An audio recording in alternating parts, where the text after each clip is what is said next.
Hello साथियों, नमस्कार, good evening. कैसे हैं आप सभी? आई होप आप सब बहुत अच्छे होंगे, स्वस्थ होंगे और सभी अपने एग्जाम की तैयारी भी बहुत अच्छे से कर रहे होंगे। आज की इस क्लास में आप सभी पढ़ने वाले हैं क्लाउड कंप्यूटिंग के बारे में। क्लाउड कंप्यूटिंग क्या होता है, कितने प्रकार का होता है, और इसी सेशन में आप सभी पढ़ने वाले हैं वर्चुअल रियलिटी के बारे में भी। ओके, तो सबसे पहले समझते हैं क्लाउड कंप्यूटिंग क्या होता है। देखिए, क्लाउड शब्द नेटवर्क या इंटरनेट को व्यक्त करता है। क्लाउड शब्द नेटवर्क या इंटरनेट को व्यक्त करता है। दूसरे शब्दों में हम कह सकते हैं कि क्लाउड शब्द कुछ ऐसा है जो दूरस्थ स्थान पर मौजूद है, यानी कहीं दूर मौजूद है। क्लाउड सार्वजनिक या निजी नेटवर्क यानी बैन, लैन और वीपीएन भी हो सकता है। ठीक है, क्लाउड कंप्यूटिंग की जब बात आती है तो आज की डेट में बहुत सारे ऐसे क्लाउड प्लेटफॉर्म हैं जो क्लाउड कंप्यूटिंग की सर्विस प्रदान करते हैं, जिसमें सबसे टॉप पर है आपका AWS, अमेजॉन वेब सर्विसेज, है ना। तो AWS सबसे टॉप पे आपका क्लाउड प्लेटफॉर्म है जो क्लाउड के सर्विस प्रोवाइड करता है। अब देखिए, क्लाउड कंप्यूटिंग परियोजना मॉडल के प्रकार यानी कितने प्रकार के हैं। तो सबसे पहले समझते हैं सार्वजनिक क्लाउड यानी पब्लिक क्लाउड क्या होते हैं। सार्वजनिक क्लाउड तृतीय पक्ष क्लाउड सेवा प्रदाताओं द्वारा चलाए जाते हैं, यानी थर्ड पार्टी द्वारा चलाए जाते हैं। वे इंटरनेट पर गणना, भंडारण और नेटवर्क संसाधन प्रदान करते हैं, जैसे कंपनियों को उनकी विशिष्ट आवश्यकताओं और व्यावसायिक लक्ष्यों के आधार पर साझा ऑन डिमांड संसाधनों तक पहुंचने में सक्षम बनाया जाता है। यानी जो पब्लिक क्लाउड होते हैं और run by third party cloud service provider, ये third party cloud service provider के द्वारा रन किए जाते हैं। They offer compute, storage and network resources over the internet, यानी ये क्या करते हैं, भंडारण, नेटवर्क संसाधन प्रदान करते हैं। ठीक है, गणना, भंडारण और नेटवर्क संसाधन प्रदान करते हैं। अब देखिए, अगर हम क्लाउड शब्द, जैसे मैंने कहा, क्लाउड शब्द को यहाँ पे समझाया गया है, इससे नेटवर्क या इंटरनेट को ये व्यक्त करता है। तो आज की डेट में क्या होता है, जैसे मान लिया आपके पास एक कंप्यूटर है और आप सारा डेटा अपने कंप्यूटर में रख रहे हैं, तो आपका जो डेटा है वो आपके कंप्यूटर के स्टोरेज में है। आप जब अपने कंप्यूटर में बैठेंगे, वहां पर उसको ऑन करेंगे, तभी उस डेटा को एक्सेस कर सकते हैं। अगर आप किसी दूसरे स्थान पर जाते हैं तो आपको अपना लैपटॉप, कंप्यूटर साथ में लेकर जाना पड़ेगा, तभी आप उस डेटा को एक्सेस कर सकते हैं। बट अगर आपने अपना डेटा किसी क्लाउड प्लेटफॉर्म पे डाल के रखा हुआ है ना, किसी क्लाउड प्लेटफॉर्म पे डेटा को स्टोर करवाया है, तो आप कहीं भी जाइएगा, किसी भी सिस्टम से आप लॉग इन करके अपने डेटा तक पहुंच सकते हैं। तो क्लाउड कंप्यूटिंग क्या है, एक प्रकार से आपके डेटा को रखने की व्यवस्था है ना। और ये बहुत सारी कंपनीज करती हैं जहां पर आप अपने डेटा को रख सकते हैं और फिर ऑनलाइन इंटरनेट के माध्यम से उस डेटा तक पहुंच सकते हैं। तो इसमें ये जरूरी नहीं है, जैसे आप अभी अपने ऑफिस में काम कर रहे हैं तो भी क्लाउड जो आपका डेटा है, जो क्लाउड पे डेटा है, वो एक्सेस कर पा रहे हैं। आप अपने घर पर चले गए, वहां से भी डेटा एक्सेस कर पा रहे हैं। लॉगिन आईडी एंड पासवर्ड के थ्रू आप लॉगिन कर जाते हैं। तो क्लाउड प्लेटफॉर्म बहुत सारे हैं जो इस सर्विस को प्रोवाइड करते हैं। सिंपली क्लाउड का मतलब होता है अपना डेटा किसी प्लेटफॉर्म पे रखना और उसको फिर एक्सेस करना। लॉगिन एंड पासवर्ड आपको मिलेगा, उसके थ्रू आप उसे एक्सेस कर सकते हैं किसी भी कंप्यूटर के माध्यम से। और जब आपके कंप्यूटर में जो डेटा होता है वो जब ही एक्सेस कर सकते हैं जब आप उस कंप्यूटर के पास में होंगे। ठीक है, तो ये चीज आपके समझ में आई है। तो इसमें एक तो आपका हो गया पब्लिक क्लाउड, एक होता है आपका निजी क्लाउड, जैसे कहते हैं प्राइवेट क्लाउड। ठीक है, निजी क्लाउड एक ही संगठन द्वारा निर्मित, प्रबंधित और स्वामित्व में होता है और निजी तौर पर अपने स्वयं के डेटा केंद्रों में होस्ट किए जाते हैं, जिन्हें आमतौर पर ऑन प्रीमाइसेस या ऑन प्रीमाइसेस के रूप में जाना जाता है। वे डेटा का अधिक नियंत्रण, सुरक्षा और प्रबंधन प्रदान करते हैं, ये ज़्यादा सिक्योर होता है। ठीक है, private clouds are built, managed and owned by a single organisation and privately hosted in their own data centers, commonly known as on premises. They provide greater control, security and management of data. ठीक है, उसके बाद आता है आपका hybrid cloud. Hybrid cloud सार्वजनिक और निजी क्लाउड मॉडल को जोड़ते हैं, जिससे कंपनियों को सार्वजनिक क्लाउड सेवाओं का लाभ उठाने और आमतौर पर निजी क्लाउड आर्किटेक्चर में पाई जाने वाली सुरक्षा और अनुपालन क्षमताओं को बनाए रखने की अनुमति मिलती है। हाइब्रिड का मतलब यहां पर है प्राइवेट और पब्लिक दोनों का कॉम्बिनेशन होता है, प्राइवेट और पब्लिक दोनों का कॉम्बिनेशन होता है। अब अगर हम बात करें टाइप्स ऑफ क्लाउड सर्विस, यानी क्लाउड सर्विस कितने प्रकार की होती है, तो तीन नाम आप सबने पहले भी सुने होंगे। एक होता है IaaS जैसे कहते हैं इंफ्रास्ट्रक्चर एज ए सर्विस, एक होता है प्लेटफॉर्म एज ए सर्विस और एक होता है सॉफ्टवेयर एज ए सर्विस। सबसे पहला पॉइंट हमारा है इंफ्रास्ट्रक्चर एज ए सर्विस यानी IaaS। तो ये क्या होता है? इंफ्रास्ट्रक्चर एज ए सर्विस एक सेवा के रूप में इंफ्रास्ट्रक्चर, कंप्यूटिंग, स्टोरेज, नेटवर्किंग और वर्चुअलाइजेशन सहित आईटी इंफ्रास्ट्रक्चर सेवाओं तक ऑन डिमांड पहुंच प्रदान करता है। यह आपके आईटी संसाधनों पर उच्चतम स्तर का नियंत्रण प्रदान करता है और पारंपरिक ऑन प्रीमाइसेस आईटी संसाधनों से सबसे अधिक मिलता जुलता है। दूसरा होता है PaaS जिसे कहते हैं platform as a service.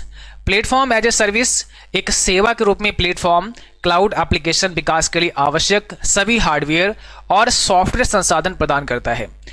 PaaS यानी पास के साथ कंपनियां अंतर्निहित बुनियादी ढांचे के प्रबंधन और रखरखाव के बोझ के बिना पूरी तरह से एप्लीकेशन विकास पर ध्यान केंद्रित कर सकती हैं।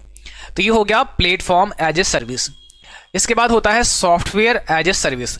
सॉफ्टवेयर एज ए सर्विस एक सेवा के रूप में सॉफ्टवेयर एक सेवा के रूप में पूर्ण एप्लीकेशन स्टैक प्रदान करता है। अंतर्निहित बुनियादी ढांचे से लेकर रखरखाव और ऐप सॉफ्टवेयर के अपडेट तक ये सारा काम करता है। साथ समाधान अक्सर एक अंतिम उपयोगकर्ता एप्लीकेशन होता है जहां सेवा और बुनियादी ढांचे दोनों को क्लाउड सेवा प्रदाता द्वारा प्रबंधित और बनाए रखा जाता है। ठीक है, software as a service delivers a full application stack as a service from underlying infrastructure to maintains the update to the app software itself. A SaaS solution is often an end user application where both the service and the infrastructure is managed and maintained by the cloud service provider. ठीक है, तो अभी आपको simple इतना याद रखना है कि तीन प्रकार के क्लाउड सर्विस मॉडल हैं, इसमें टाइप होते हैं, है ना। एक आपका IaaS होता है जिसे इंफ्रास्ट्रक्चर एज ए सर्विस कहते हैं, दूसरा प्लेटफॉर्म एज ए सर्विस होता है और तीसरा सॉफ्टवेयर एज ए सर्विस होता है। तो तीन टाइप आप सबको याद रखना है, काफी एग्जाम ये भी पूछता है।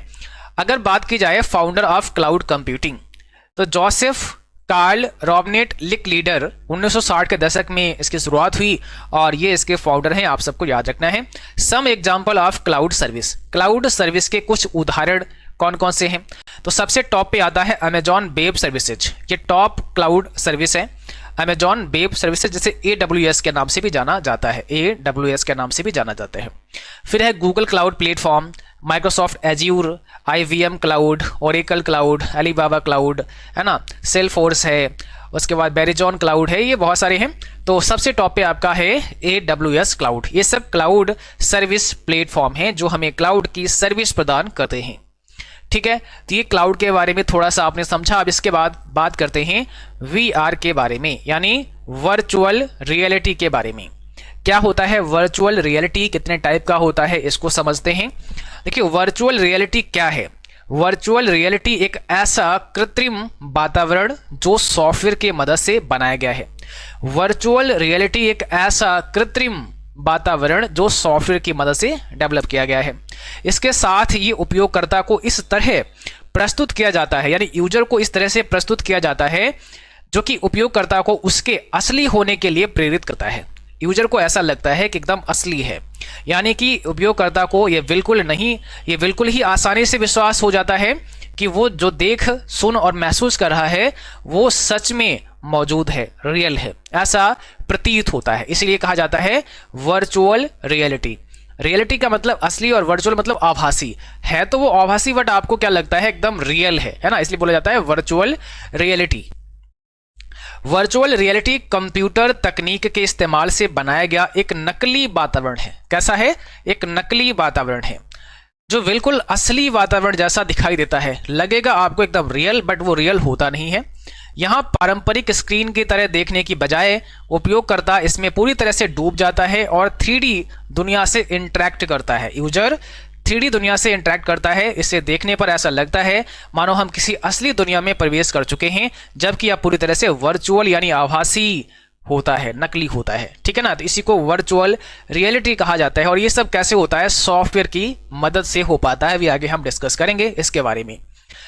अब देखते हैं फीचर्स ऑफ वर्चुअल रियलिटी, यानी वर्चुअल रियलिटी की विशेषताएं, जिसमें सबसे पहला पॉइंट है आपका इमर्सन यानी विसर्जन।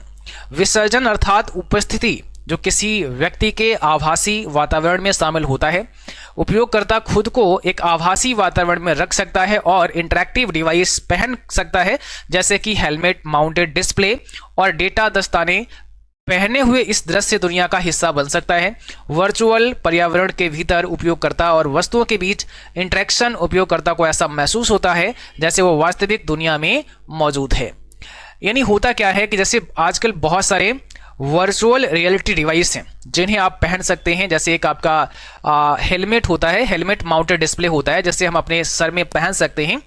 तो उससे क्या होगा, फिर आप वर्चुअल दुनिया में प्रवेश कर जाएंगे सॉफ्टवेयर की मदद से, और आपको ऐसा महसूस होगा कि हम किसी असलियत में किसी ऐसी दुनिया में आ गए, जबकि ऐसा होता नहीं है। जैसे आप हेलमेट उतारते हैं तो बस आप अपने घर में ही मिलते हैं, बट पहनने के बाद आपको ऐसा लगता है कि आप किसी वर्चुअल दुनिया में प्रवेश कर चुके हैं। ठीक है, अगला है आपका इंटरेक्शन। यहां इंटरेक्शन का मतलब होता है आभासी वातावरण में पर्यटकों के आकर्षण की डिग्री और वास्तविक माहौल से मिलना। भले प्राकृतिक फीडबैक की डिग्री वीआर तकनीक में मानव कंप्यूटर के बीच बातचीत प्राकृतिक बातचीत जैसी ही होती है। इसमें सब वीआर हेडसेट, सब वीआर यानी virtual headset, data gloves, sensor आदि की मदद से संभव होता है। आप जो वीआर हेडसेट पहनते हैं, डेटा ग्लव्स होते हैं, जिससे आप महसूस कर सकते हैं चीज़ों को, है ना। रियल में तो वो होता नहीं, लेकिन आपको महसूस होगा, रियलिटी ही महसूस होगी आपको। सेंसर्स आदि का इसमें इस्तेमाल होता है। अगला है कल्पना, इमेजिनेशन। वीआर सिस्टम में सेंसिंग और रिस्पॉन्सिव डिवाइस लगाए जाते हैं जो सेंस करते हैं, रिस्पॉन्स करते हैं, जिन्हें देखने और सुनने के लिए इस्तेमाल किया जाता है। उपयोगिता से उपयोगकर्ता मानव कंप्यूटर इंटरेक्शन के माध्यम से कई धारणाओं जैसे दृश्य, सिद्धांत, संचार आदि को वर्चुअल वातावरण में से प्राप्त कर एक इमर्सिव अनुभव प्राप्त होता है। ठीक है, और ये भी याद रखना है वर्चुअल रियलिटी शब्द 1987 में जेरॉन लेलियर ने बनाया था। सबसे पहले ये शब्द किसने बोला या किसने कहा कि वर्चुअल रियलिटी नाम की कोई चीज होती है? 1987 में जेरॉन लेलियर ने सबसे पहले इस शब्द को बनाया था, 1987 में। ठीक है, अब देखिए equipment used in virtual reality. Virtual reality में क्या क्या इक्विपमेंट इस्तेमाल होते हैं उसके बारे में बात करते हैं, कौन कौन से डिवाइस इस्तेमाल होते हैं। तो वर्चुअल रियलिटी के इस्तेमाल के दौरान वास्तविकता को फील करने के लिए विभिन्न इक्विपमेंट्स का उपयोग किया जाता है। इन्हीं उपकरणों को के एक साथ उपयोग से हम आभासी वास्तविकता को रियल दुनिया की तरह महसूस कर पाते हैं। तो जो उपकरण हैं, जो डिवाइसेस हैं, उनके बारे में बात करते हैं। सबसे पहला पॉइंट हमारा है कंप्यूटर हार्डवेयर और सॉफ्टवेयर। कंप्यूटर हार्डवेयर और सॉफ्टवेयर होना भी जरूरी है। किसी भी वर्चुअल रियलिटी एप्लीकेशन के लिए एक कंप्यूटर हार्डवेयर जैसे कि पीसी, स्मार्टफोन या दूसरे मोबाइल डिवाइसेस के साथ साथ एक सॉफ्टवेयर एप्लीकेशन की जरूरत होती है। कंप्यूटर बीआर इनपुट डेटा को प्रोसेस करता है ताकि बीआर डिवाइस को मीनिंगफुल आउटपुट मिल सके, जबकि एक सॉफ्टवेयर प्रोग्राम तेज और वास्तविक रिस्पांस के लिए इनपुट और आउटपुट डेटा दोनों को मैनेज करता है। ओके, अब इसमें अगला जो पॉइंट हमारा है वो है इनपुट डिवाइस, जो डेटा को इनपुट करने का काम करता है। इनपुट डिवाइसेज उपयोगकर्ता को बीआर इन्वायरमेंट यानी वर्चुअल रियलिटी इन्वायरमेंट के साथ नेविगेट और इंटरेक्ट करने का मौका देते हैं। उदाहरण के लिए जॉयस्टिक हो गया, मोशन ट्रैकर हो गया, सेंसिंग ग्लोब्स हो गए, ट्रैक पैड्स हो गए, डिवाइस कंट्रोल बटन्स हो गए, है ना, ट्रेडमिल्स हो गए। ये सब क्या है? इनपुट डिवाइसेज हैं जिनके द्वारा हम वीआर यानी वर्चुअल रियलिटी एनवायरनमेंट के साथ में इंटरेक्ट करते हैं। ये सभी डिवाइस उपयोगकर्ता के मूवमेंट और पोजीशन से जुड़े डेटा को इकट्ठा करते हैं, जैसे सिर का हिलना, हाथ का हिलना, आंखों की हल्की मूवमेंट होना। डिवाइसेस द्वारा इकट्ठा की गई ये सभी जानकारियां कंप्यूटर के लिए इनपुट डेटा बन जाती हैं, है ना। और इनपुट डिवाइसेज जो होती हैं वो आपकी एक्टिविटी को क्या करती हैं? इनपुट करती हैं, सिस्टम में भेजती हैं। उसके बाद में फिर आपको आउटपुट डिवाइसेज के द्वारा वो आउटपुट देखने को मिलता है। अब बात करते हैं आउटपुट डिवाइसेज। तो सबसे पहला पॉइंट इसमें है वीआर बॉक्स या हेडसेट इसे बोलते हैं। वर्चुअल रियलिटी की किट में शामिल जो सबसे महत्वपूर्ण चीज है वो है high and headset. Head mounted display, जिसे HMD भी बोलते हैं, हेड माउंटेड डिस्प्ले भी कहा जाता है। इस हेडसेट को किसी बाइक के हेलमेट की तरह ही पहना जाता है। यह वीआर कंटेंट को आउटपुट के तौर पर एक कंप्लीट 360 सराउंड इफेक्ट और 3D अनुभव के साथ प्रस्तुत करता है। इस हेडसेट को पहनकर आप रियल टाइम में अपना हेड मूव करते हैं, करते हुए इमेज को सुचारू रूप से बदल सकते हैं, बदलता हुआ देख सकते हैं। जैसे आप हेड मूव करेंगे तो आपको आगे की दुनिया भी बदलती हुई नजर आएगी। आप ऐसे करेंगे तो इधर से कुछ दिखेगा, ऐसे करेंगे इधर कुछ दिखेगा, यानी आपको रियल ही सब कुछ आभास होगा, जबकि वो रियल होता नहीं है। ठीक है, बदला हुआ देख सकते हैं। कुछ सस्ते वाले हेडसेट को कंप्यूटर से जोड़ने की बजाय स्मार्टफोन के साथ भी हम इस्तेमाल कर सकते हैं। इन हेडसेट को आगे स्मार्टफोन को क्लिप कर वर्चुअल रियलिटी का आनंद लिया जा सकता है। अगला पॉइंट हमारा है 3D ऑडियो। 3D अनुभव के साथ वास्तविक ऑडियो इफेक्ट को महसूस करने के लिए 3D ऑडियो का इस्तेमाल किया जाता है, जो उपयोगकर्ता क्या देखता है और अनुभव करता है के हिसाब से साउंड जनरेट करता है। इससे निकलने वाला साउंड बिल्कुल वास्तविकता का अनुभव कराता है, जो कि यूजर की दूरी, मोमेंट, समय और दूसरे फैक्टर के आधार पर जनरेट होता है। यानी आप क्या देख रहे हैं उसी प्रकार से आपको ऑडियो भी प्राप्त होता है, जो कि आपको बिल्कुल रियल महसूस होता है। वर्चुअल रियलिटी के प्रकार, अब बात करते हैं टाइप, कितने प्रकार का वर्चुअल रियलिटी होता है। तो ये 5 प्रकार का होता है। पहला है आपका non immersive virtual reality. Non immersive virtual reality, non immersive virtual reality VR में एक कंप्यूटर का इस्तेमाल किया जाता है। इसमें एक कंप्यूटर का इस्तेमाल होता है जहां हम सॉफ्टवेयर की मदद से कुछ कैरेक्टर और एक्टिविटी को कंट्रोल कर सकते हैं, लेकिन एनवायरनमेंट आपके साथ सीधे तौर पर इंटरैक्ट नहीं करता है। उदाहरण के लिए अगर आप कोई वीडियो गेम खेलते हैं तो आप गेम के भीतर कैरेक्टर्स को कंट्रोल कर सकते हैं। तकनीकी रूप से आप एक वर्चुअल वर्ल्ड में हैं, लेकिन आप गेम में सेंटर ऑफ अटेंशन नहीं है। आप सेंटर ऑफ अटेंशन नहीं है, यह ध्यान रखना है। अगला पॉइंट होता है फुल्ली इमर्सिव वर्चुअल रियलिटी। ये अगला टाइप है। फुल्ली इमर्सिव वीआर में आप वास्तविकता को अनुभव कर सकते हैं। इसमें आपको हमेशा ऐसा लगेगा मानो आप फिजिकली किसी वर्चुअल दुनिया में हैं। आप फिजिकली किसी वर्चुअल दुनिया में हैं, दुनिया में मौजूद हैं और आपके साथ सब कुछ वास्तव में घटित हो रहा है। इस तकनीक में हेडसेट, सेंसर डिटेक्टर, ग्लव्स और बॉडी कनेक्टर शामिल होते हैं। इन सबको एक शक्तिशाली कंप्यूटर के साथ जोड़ दिया जाता है। आपके मूवमेंट, रिएक्शन, यहां तक कि आंखों के ब्लिंक करने को भी डिटेक्ट कर लेता है। जब आपकी आंखें ब्लिंक होती हैं उसको भी ये डिटेक्ट करता है और आभासी दुनिया के साथ जोड़ दिया जाता है। आपको ऐसा प्रतीत होता है जैसे आप भौतिक रूप से इस वर्चुअल वर्ल्ड में मौजूद हैं। आपको लगता है हम रियल में हैं। जैसे मान लिया आपने क्या किया, आपको एक वीआर सेट पहना दिया गया है ना, जो आपने अपने हेड में पहन लिया, आंखों में ऐसे सेट हो गया। अब कंप्यूटर से आपको कनेक्ट कर दिया गया, मीन कंप्यूटर से आपका वीआर सेट कनेक्ट है और वहां पर एक पहाड़ी से आपको नीचे गिराया जा रहा है। आप अपने घर में खड़े हुए हैं जहां पे कंप्यूटर आपने लगा रखा है, वहां पे आप खड़े हुए हैं, आपने केवल अपना वीआर हेडसेट पहना हुआ है और आपको ऐसा अनुभव कराया जा रहा है कि आप एक पहाड़ी से नीचे गिर रहे हैं। तो आपको दिखेगा भी वैसा ही, है ना। जब आप उसको पहनेंगे तो रियल में आपको दिख रहा है, रियल में आपको पहाड़ी दिख रही है, रियल में आप नीचे गिर रहे हैं। मतलब यह है कि आप खड़े नहीं हो पाएंगे। अगर आपको अपने घर में आप ना जमीन में खड़े होंगे और आपने कनेक्ट किया है और हेडसेट आपने पहना है और आप पहाड़ी से नीचे गिर रहे हैं, तो रियल में अगर आपको कोई पकड़ता नहीं है तो आप गिर जाओगे। यानी आप पहाड़ी पे है नहीं, वो रियलिटी है ही नहीं, वो वर्चुअल है। आप हेडसेट उतारोगे ऐसे तो कुछ नहीं दिखेगा, क्योंकि वो सब रियल में नहीं है। लेकिन जैसे आप पहनेंगे और कंप्यूटर में वो सब प्ले होगा तो आपको ऐसा लगेगा कि हमारे आंखों के सामने हम पहाड़ी पे हैं, आपको पहाड़ी दिख रही है, आप पहाड़ी के नीचे जा रहे हैं। आपको वैसा ही बिल्कुल फील होने वाला है और आप रुक ही नहीं सकते हैं, आप अवश्य गिर जाएंगे, कोई पकड़ेगा तभी आप रुक सकते हैं। तो ये होता है वर्चुअल रियलिटी, क्योंकि ये बिल्कुल रियल लगता है जबकि ऐसा बिल्कुल भी नहीं होता है। ठीक है, तो ये सब होते हैं, जैसे हेलमेट हो गया, है ना, सेंस डिटेक्टर हो गए, ग्लव्स हो गए, बॉडी कनेक्टर, ये सब शामिल होती है और ये सब कनेक्ट होते हैं आपके कंप्यूटर से। तो जो भी आपके अंदर हलचल होती है वो सारा कुछ इनपुट जा रहा होता है आपके कंप्यूटर में। यहां तक कि जैसे हमने कहा, जो आप ब्लिंक करते हैं, आंखें आपकी जो ब्लिंक होती हैं वो भी डिटेक्ट कर लेता है और वो भी इनपुट के रूप में चला जाता है। उसी प्रकार से फिर आउटपुट आगे जनरेट होता है। अगला है आपका सेमी इमर्सिव वर्चुअल रियलिटी। यह नॉन इमर्सिव और फुल्ली इमर्सिव वर्चुअल रियलिटी का मिश्रण होता है। ना ही ये पूरा इमर्सिव है और ना ही ये नॉन इमर्सिव है, दोनों का मिश्रण है। या 3D स्पेस या वर्चुअल एनवायरनमेंट के रूप में हो सकता है, जहां आप कंप्यूटर स्क्रीन या VR बॉक्स हेडसेट के माध्यम से अपने दम पर घूम सकते हैं। इसलिए वर्चुअल वर्ल्ड के साथ सभी एक्टिविटीज आपकी तरह केंद्रित होती हैं। आपकी तरफ केंद्रित होती हैं। हालांकि यहाँ आपके वर्चुअल अनुभव के अलावा कोई वास्तविक फिजिकल मूवमेंट नहीं होती है। कंप्यूटर पर आप माउस की मदद से और मोबाइल पर टच और स्वाइप की मदद से वर्चुअल स्पेस में घूम सकते हैं। ओके, अगला पॉइंट है हमारा ऑगमेंटेड रियलिटी। देखिए, ऑगमेंटेड रियलिटी क्या होता है, इसमें कोई वस्तु या डिवाइस असल में मौजूद दिखाई पड़ती है, जबकि वास्तव में ऐसा होता नहीं है। बजाय आपको वर्चुअल वर्ल्ड में ले जाने के, है ना, जब आप वर्चुअल वर्ल्ड में जाते हैं तभी वो वस्तु दिखेगी, अदरवाइज नहीं दिखेगी। एक वर्चुअल वस्तु को किसी डिवाइस की मदद से वास्तविक दुनिया में रखा जाता है। उदाहरण के लिए आप अपने मोबाइल स्क्रीन के जरिए अपने कैमरे को देख सकते हैं और इसमें कोई भी वस्तु या कैरेक्टर जैसे टेबल, कार्टून इत्यादि रख सकते हैं। आप इस वस्तु या कैरेक्टर को केवल मोबाइल स्क्रीन के माध्यम से देख सकते हैं, जो कि असल में मौजूद नहीं होता है। और इसका एक सबसे अच्छा एग्जांपल है पोकेमॉन गो।